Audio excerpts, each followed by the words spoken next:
See, so anybody watching this budget, this 40 billion budget that everybody thought will go through with no issues whatsoever, he is hitting some snags, and there are some clips going around how people in Congress are saying, America can't afford baby formula, yet is willing to send 40 billion to Ukraine.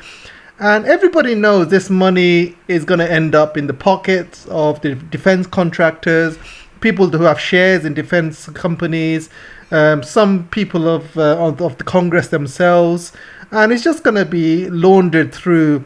And only 1%, not even 1%, will go to the Ukrainian people. And it's absolutely sickening how corrupted this system is. And it's always been like that. You've got over $1 trillion going into Afghanistan. Apparently, over the last 20 years, that America has been invading it. And then, if you look at Afghanistan now, where has that money gone? It's not gone into any infrastructure. It's not gone to Afghani people. It's not gone to any countries. It's all gone to defense companies, defense contractors, and some people of the Congress. Not all of them, but some of them.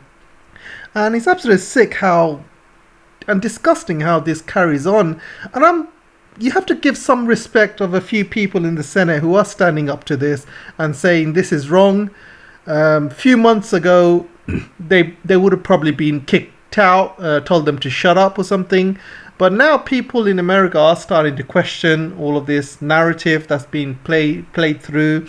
And people are seeing that, there's no baby formula, there's a food shortage. There's a lot of problems happening in America, and people are waking up.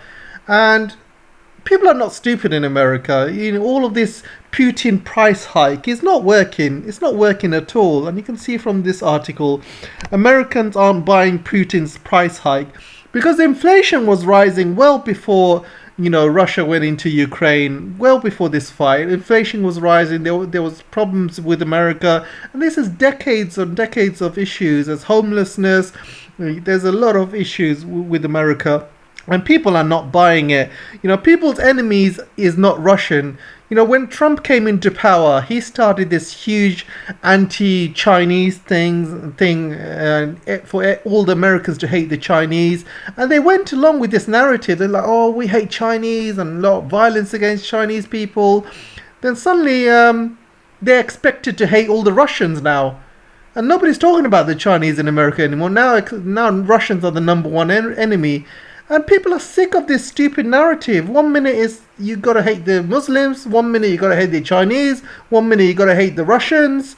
It's absolutely ridiculous. And people are not buying it because people are going out in the streets. People can see how food prices are increasing. They can see how gas prices are increasing. They can see people becoming homeless more and more around America, people having drug issues all over America. And recently there has been over 1 million COVID deaths. America has reached that milestone of 1 million COVID deaths. You can see 1 million COVID deaths they've reached. And this is because they have a lack of health care, because a lot of people in America, if they got COVID, they do not want to call the ambulance. They do not want to go to the hospital because they're going to get a huge bill.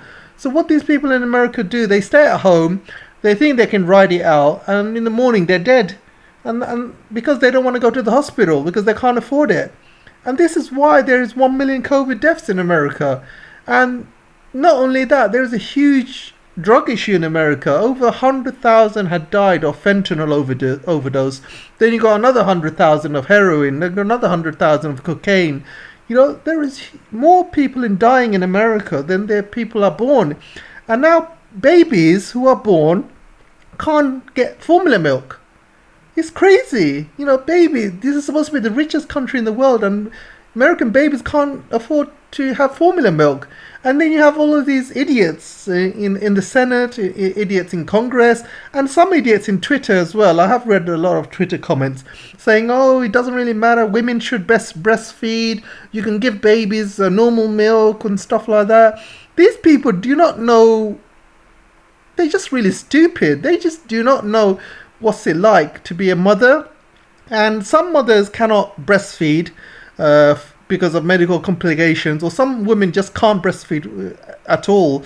And also, formula milk, it basically complements breast milk. So you can do breastfeeding as more normal, but you give them formula milk as well, just to give the babies a bit of extra strength. You give them a boost to the immune systems and things like that. You cannot have a replacement for formula milk. You cannot say just give them normal milk. It's absolutely stupid, absolutely ridiculous. And you can see how stupid some of these people are that put these ridiculous comments in there. And there have been a few people in the Senate as well making these comments as well. People are not stupid. They could see gas prices were increasing well before Russia went into Ukraine. And everything that Joe Biden has said is basically lied to the American people. And his comments are all over Fox News, CNN. It goes back to the time in Afghanistan when he said, no way the Taliban would be able to take over the country, no way over my dead body. A few weeks later, the Taliban have taken over the country. Then he said, no way would any American soldiers be killed. And 1 week later, there was a bombing in Afghanistan and many American soldiers were killed. And lies after lies after lies, he's been caught out. And you can see here as well, you can see days after announcing the sanctions in March in support of Ukraine, Biden bragged that as a result of the sanctions, the ruble was almost immediately reduced to rubble. Well, that wasn't true, because the ruble has already bounced back and is now stronger than it ever was. And then he started bragging this: the Russian economy is on track to be cut in half, he continued, or he bragged. And that prediction didn't age well as well. The ruble swiftly rebounded and is now worth more than it was even prior to the conflict. And the Russian economy is not suffering. Russia recently announced it has a record amount of wheat production. So the people are not going to starve in Russia. They've got the energy, they've got wheat, they've got the raw materials, they've got the partnership with China, so they can get all of the technology from China. So they don't need America or the West at all. They don't need the West at all. Biden's disapproval rate is at an all-time low as well. And you can see many Americans don't agree with the preoccupation of Ukraine. Only 16% of those perceived Russia as the most significant threat, behind China, Iran, and even North Korea. So you see, all of a sudden, Russia has suddenly become a super threat, and America is sending all of its money, even money it doesn't have, all the way to Ukraine. And a lot of people in America don't even know where Ukraine is on the map. And they don't really care. It's problems at home that they care about. If everything is fine at home, yeah, fine. Go save Ukraine. Go do whatever you want. So if you look at the history of America and all of these wars it had, every single war, they've pretty much lied to the American public, and the Americans have been suffering for it. They have funneled trillions and trillions into wars. That money could have gone into America, help the homeless, help those ones in need, help put people out of poverty, fix this infrastructure. America could have done so much if it wasn't for funneling trillions and trillions of dollars in wars.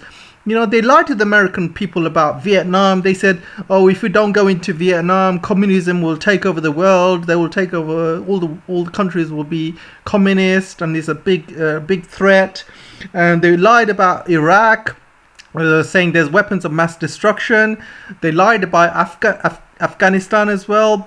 And none of the Afghanis were involved in 9/11. Nobody from Afghanis. It was mainly Saudis and Yemenis. And, American people have just been lied to to fund these wars and fund, these proxy wars over the years. And a lot of people are starting to wake up now. They know it's all BS, absolute BS.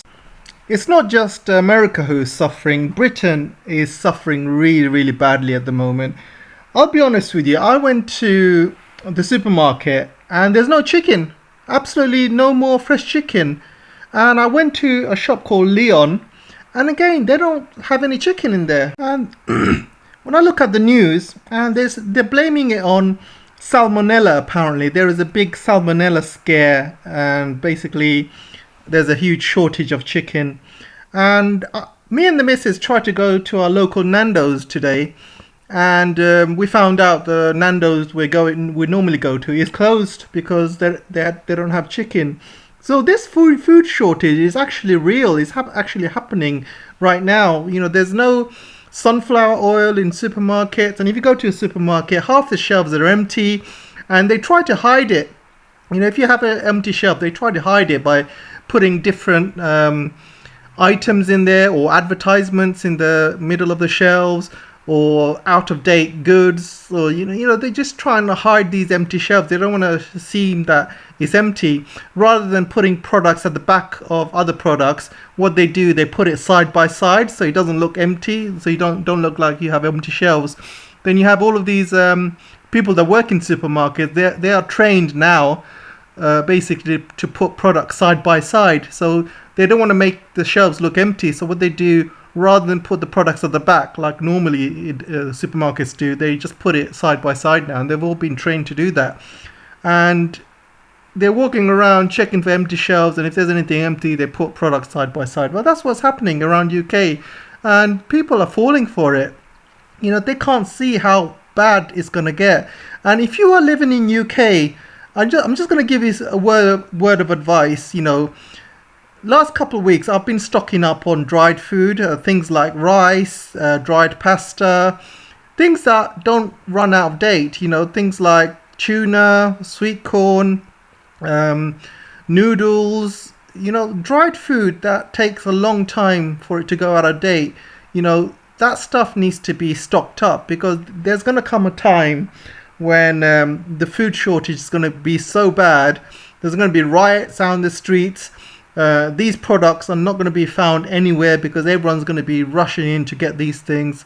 So right now, while it's cheap, while it's accessible, I'm kind of stocking up on it, and I'll probably advise the rest of you to do so. Even if you're not living in UK, I would still advise you to do that, because there is a huge food shortage happening, and there is going to be riots in the streets. When people don't have food, human instincts kick in. You can be the nicest person in the world. You don't have a criminal record. You've never done a thing wrong in your life. You've never stole or shoplifted. You never did anything illegal. You didn't even, get any points in your car when you were driving.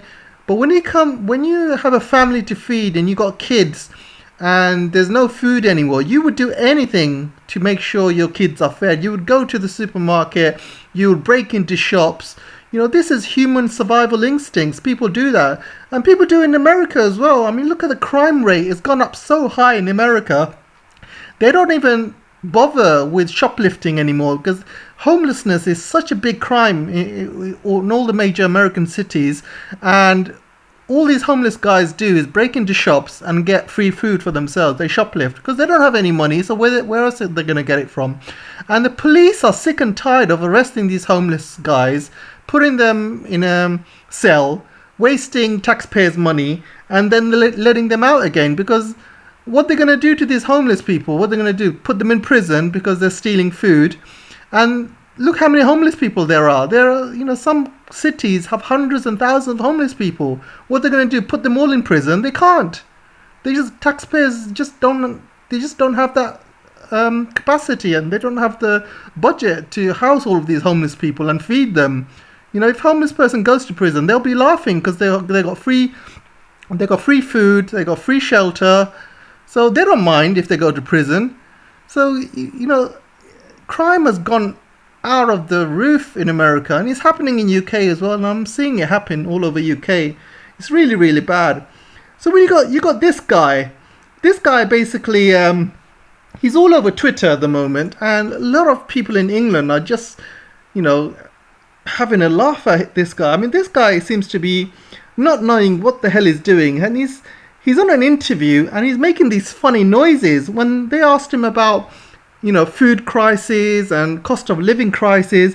He's making these funny noises and funny accents, and I will show you how bad it is. It's absolutely ridiculous. Let me show you. Constantly looking at ideas in order to ensure that we relieve the pressure on people who are facing incredibly tough times. But that doesn't amount to an emergency budget, which is what some people immediately thought that it did.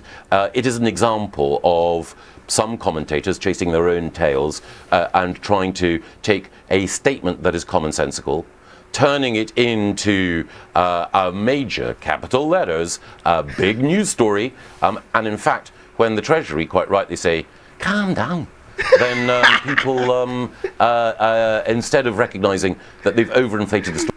So we have these stupid idiots in the parliament. You got some of them taking drugs, some of them looking at porn, and you got some of these idiots who are just completely stupid.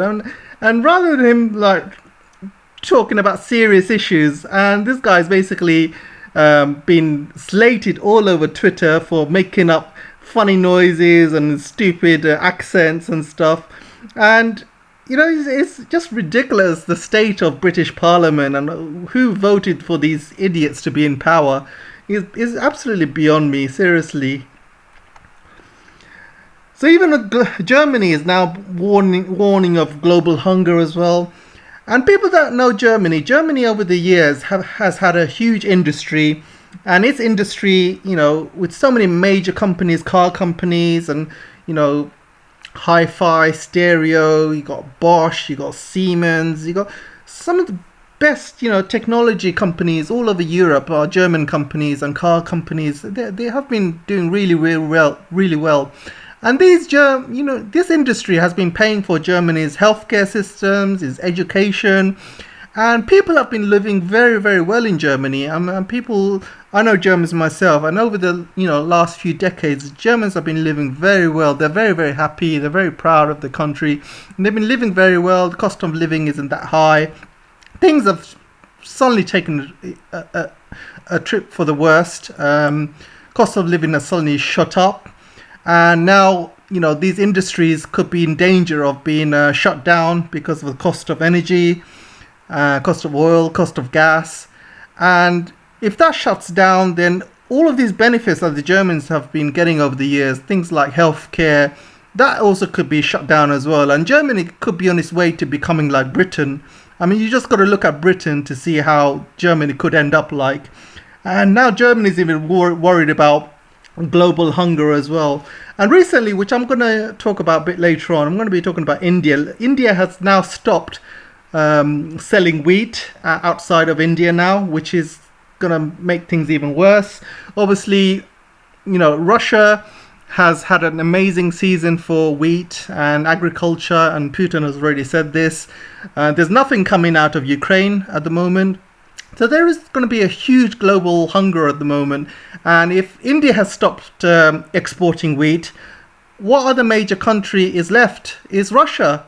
So you have all of these countries going to be clamoring around Russia, asking for Russia to sell its wheat. And who do you think Russia's going to sell it to? Obviously, they're not going to sell it to their unfriendly countries. They're going to start selling it to the friendly countries, countries like China, countries in the Middle East, countries in Africa. So they will basically get all of their quotas on in those countries first. Then the friendly countries will be like, unfriendly countries will be like, oh, can we have some? Russia's going, no, sorry, we ain't got any left. So that's why I can see Europe having a huge food crisis, and people are going to wake up in the next few months and see what a major issue it is at the moment. So talking about Russia, you can see from the figures, Russia's oil revenue is soaring despite sanctions. So, the Europeans are talking about sanctioning more Russian oil. They can't do anything. Even if they sanction it and ban Russian oil, Russia will sell it to China, to India. There's other markets. There's Southeast Asia. Southeast Asian countries are growing stronger than European countries. Their economy is growing much, much faster. Their industry needs more and more oil. Their industry needs more and more gas. So Russia will be happy to sell it to them rather than going into Europe, where Europe is on its way down. And absolutely ridiculous how they think they can, destroy Russia or can affect Russia just by banning Russian oil. They're just shooting themselves in the foot. Absolutely stupid. I mean, you got people like von der Leyen destroying the German economy, destroying the European economy, and everyone's just letting her. If I was in the European Parliament, first thing I would do is make sure this woman gets arrested and put in prison because she is basically single-handedly trying to destroy Europe and trying to destroy Germany and Britain as well. It's absolutely ridiculous. Back in the day when you had German Nazis, you have these female SS officers who are actively torturing people, and she reminds me of one of those German SS officers, literally gets off on torturing people, and that's what she's doing now. Every time she speaks, I just have an image of her as a German SS officer with a German Nazi hat and a Nazi uniform, talking her nonsense, talking her ridiculous propaganda. It just reminds me of that. She's single-handedly trying to destroy Europe, and these idiots are just following her. It's absolutely ridiculous. Absolutely ridiculous. And then you have Bulgaria. Bulgaria is one of the countries where natural gas has been blocked by Russia because they refuse to pay in rubles. And you can see Bulgaria's natural gas price has now surged. It's gone up. It's gone up by quite a lot, and it's going to keep going up. He says it has soared by 13.7%, but this is only we're still in May at the moment, and this percentage is still going to be going up month after month after month. And don't forget, China is still in lockdown, so the world market is calmed down at the moment in terms of oil and gas. Is very, very calm. But once China is back into full swing again, you can guarantee the gas prices and oil prices are just going to shoot up. They'll go over 150, it could even go up to 200. So let's talk about NATO and Finland.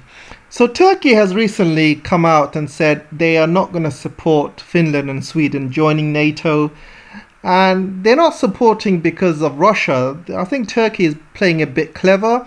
They are not supporting it because Kurds, enemies of Turkey, have been given a safe passage into Sweden and into Finland as well.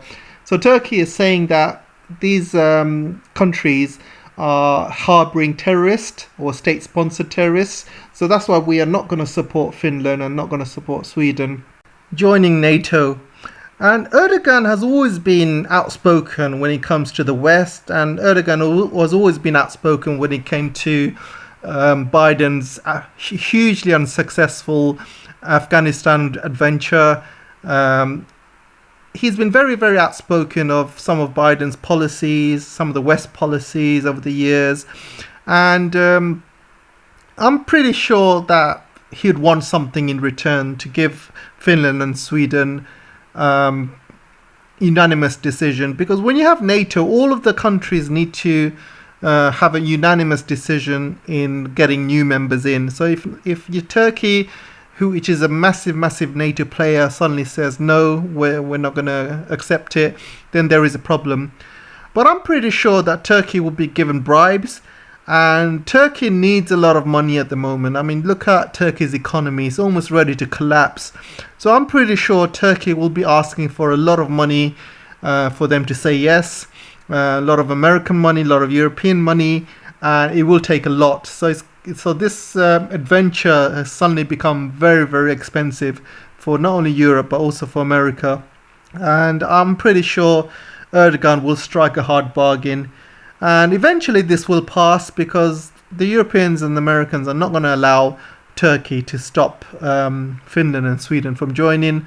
I believe there will be some sort of bribe going on. And if Turkey gets a bribe, other European countries will also, other NATO countries will also want a bribe as well. Countries like Slovakia also mentioning they might not be happy with it, but there might be other countries as well which might say, all right, you're giving Turkey this much, we want the money as well. So it's not as easy as people make it out to be, but I'm pretty sure that with American money and European money, they will make it easy.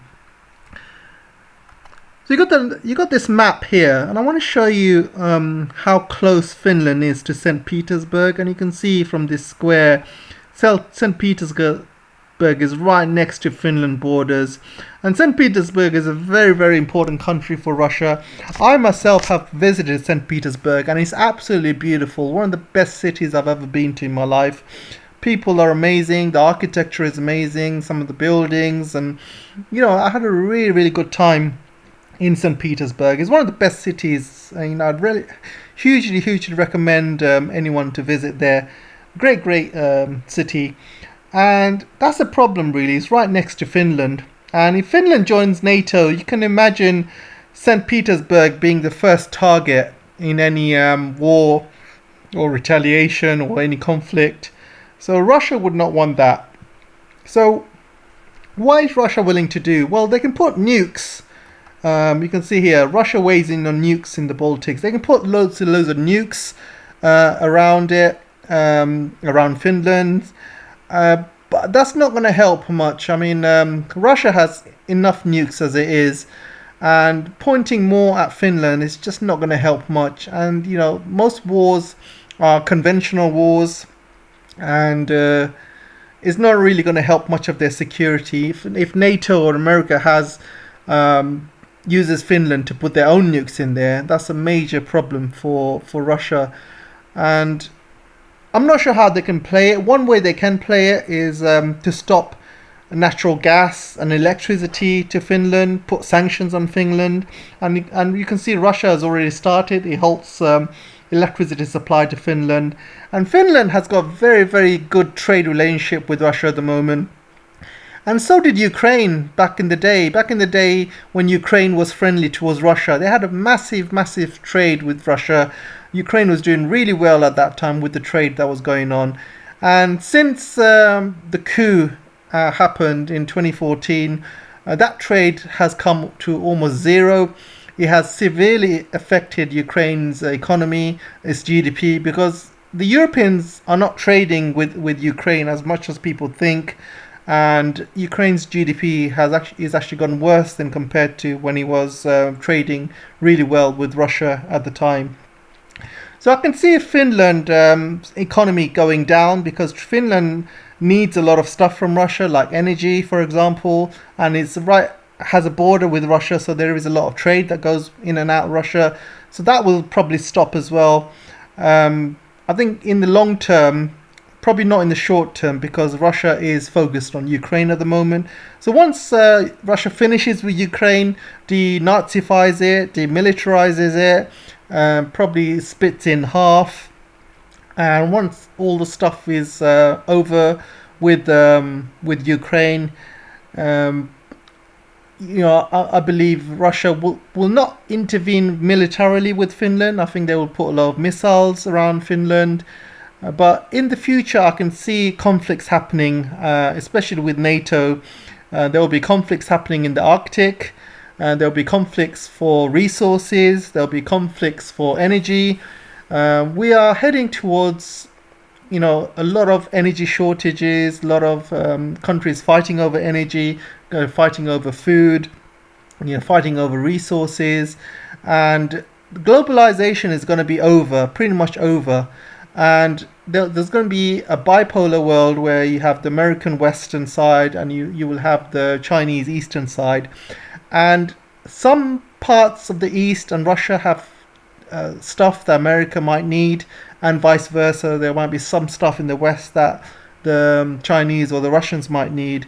And they'll be fighting for resources, especially in the Middle East. They'll be fighting for resources like rare earth and iron ore in Africa and things like that. So there will be huge resource wars because it's a bipolar world. It's not globalized. There'll be a lot of fights going on to fight over these resources and fight over control of these resources. And one of the main resources right now is lithium.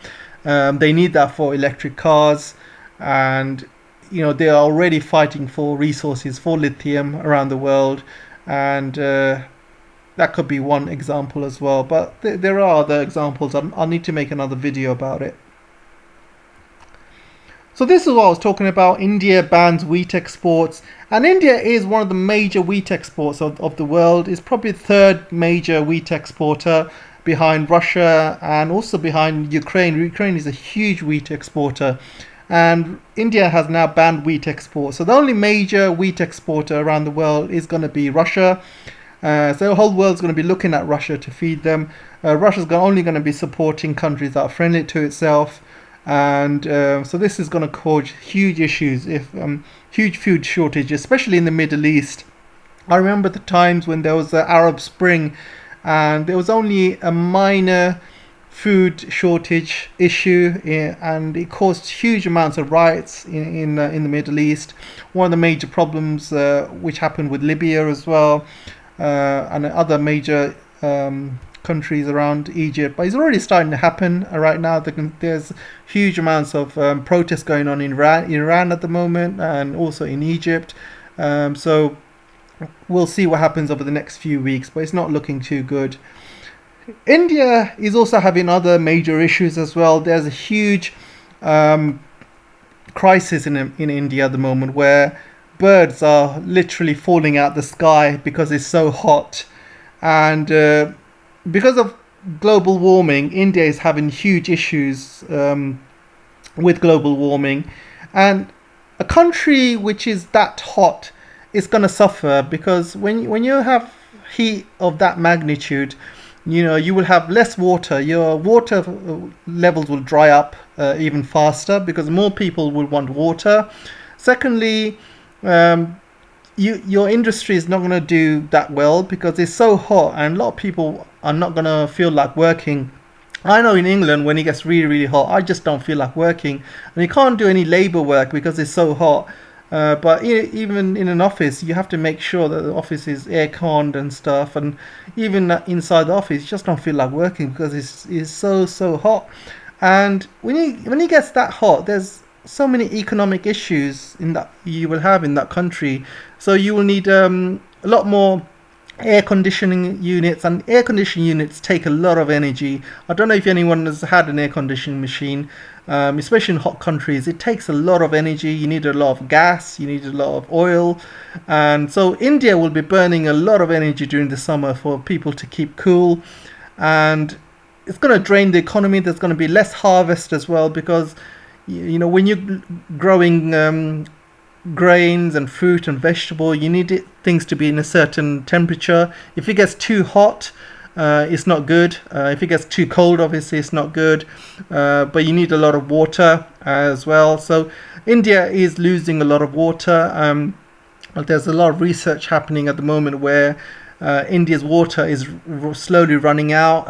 Most of the major rivers are slowly coming down. The Alps, where the water is coming from, these are melting at a much faster rate, and India could see a major shortage of water in the next few years. Even last year, India had a shortage of water. Cities like Delhi were rationing water, and it's already happening right now. So there are huge problems happening in India and that part of the world, especially Pakistan as well.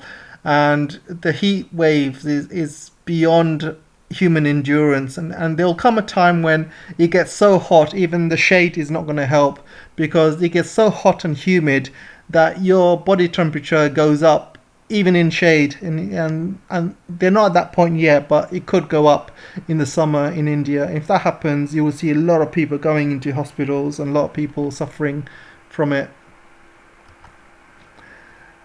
Now I want to talk about Netflix, and Netflix has been losing a lot of money at the moment, and it says they lost 50 billion recently, but they also said that they lost a lot of money because they had to leave the Russian market.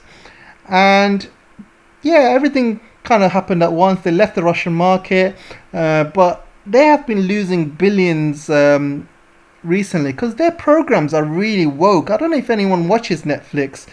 It's the wokest crap I've ever seen in my life. I mean, programs like Bridgerton, it's so historically inaccurate. It is so woke. For example, they have a black woman who's a queen, right? Correct me if I'm wrong, but black people were slaves at the time, where, basically black people were used as slaves by the British. There was no black queen.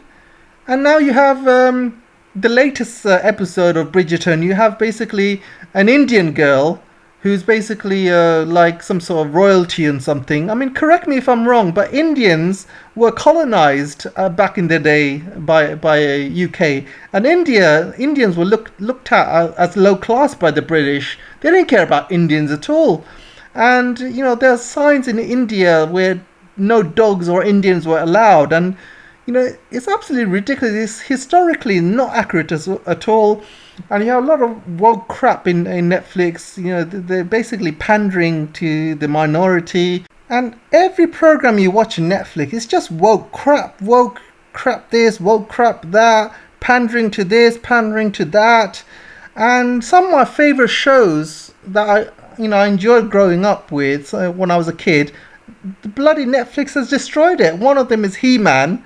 And He-Man, they made it into complete bait and switch, completely destroyed his character, made him gay, made him weak, and destroyed my childhood. Another show they've destroyed is Star Trek. And the latest series of Star Trek is so woke crap. I mean, it's laughable how woke it is. I mean, that requires a separate video, because I can't tell you how bad Star Trek was under Netflix, and that was it for me. I had to cancel my Netflix subscription after watching Star Trek. I couldn't take any more of that. But yeah, I mean, they deserve losing all of this money, really. And the saying goes, when you go woke, you go broke. And it's happening everywhere. It's happening in Disney as well. Disney is losing a lot of money by going woke. And over the years, they could have made so much more money. Disney could have made so much more money if they didn't go in the woke direction. You will see some of the latest Marvel stuff has gone completely woke. I went to see Doctor Strange 2 yesterday, and I must admit, it's complete woke trash, absolute woke trash. I love Marvels normally. I love the original Marvels, and I grew up watching the comics and reading the comics, and I love the first Iron Man, and it went on from there, and the first Avengers was great, Avengers Infinity War, and then you started noticing some of this woke crap stuff with the Endgame, and you realize, oh shit, this is the direction they want to go with. And they released Captain Marvel as well, absolute woke trash. And you can see, they are definitely going in that direction. And now they have gone into the next phase, and it's completely woke trash. Every single Marvel program is just woke. And you're talking about Eternals, absolute woke. You're talking about Shang-Chi, woke. You talk about basically Doctor Strange 2. And some of the woke part of Doctor Strange 2 is a girl called American Chavez. And that's her actual name. America Chavez is her name. I mean, can you imagine giving your child the name America Chavez? I mean, what kind of name is that? It's like, if I had that name and I went to school, I would be bullied for days, for weeks, for all my life if I went to school with that kind of name. Call myself America. It's absolutely ridiculous. This is so stupid. I mean, America Chavez, it's just the most stupidest, ridiculous name I've ever heard in my life. And what's worse is her parents, she's got two mums. Basically it's two mums, and they gave her that name, and I think it's absolutely cruel. Absolutely cruel. And there's one bit where, she's a little kid, and a little bee lands on her hand, and she's got this power about opening wormholes into other dimensions and other universes. And she got so scared of this bee in her hand, she opens a wormhole and she kills her two mums.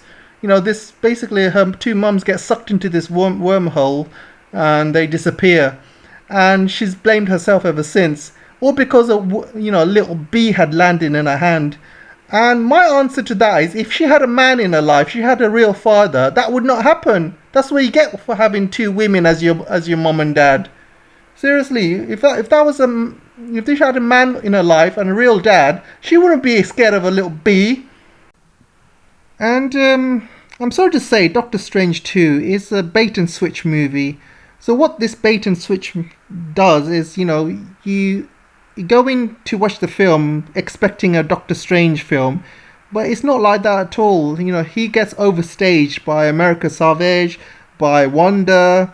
Basically, he gets overstaged by every single woman in the film. And Doctor Strange powers, he's made to look like a weakling. He's literally weaker than he was when he fought against Thanos or fought in Endgame.